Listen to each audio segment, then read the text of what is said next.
ألم تر إلى الذين يزعمون أنهم آمنوا بما أنزل إليك وما أنزل من قبلك يريدون أن يتحاكموا إلى الطاغوت وقد أمروا أن يكفروا به ويريد الشيطان أن يضلهم ضلالا بعيدا.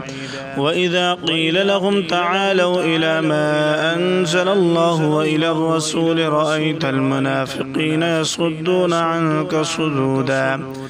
فكيف إذا أصابتهم مصيبة بما قدمت أيديهم ثم جاءوك يحلفون بالله إن أردنا إلا إحسانا وتوفيقا. أولئك الذين يعلم الله ما في قلوبهم فأعرض عنهم وعظهم وقل لهم في أنفسهم قولا بليغا.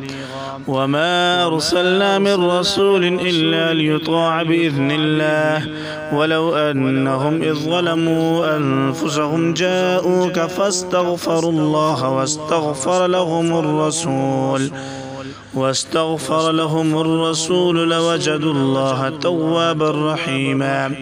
فلا وربك لا يؤمنون حتى يحكموك فيما شجر بينهم ثم لا يجدوا في أنفسهم حرجا مما قضيت ويسلموا تسليما.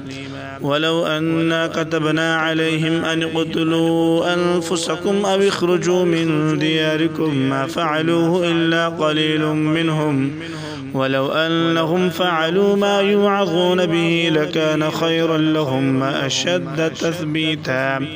وإذا لآتيناهم من لدنا أجرا عظيما ولهديناهم صراطا مستقيما.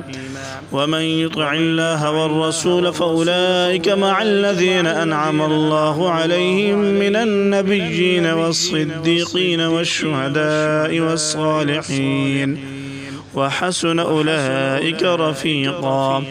ذلك الفضل من الله وكفى بالله عليما.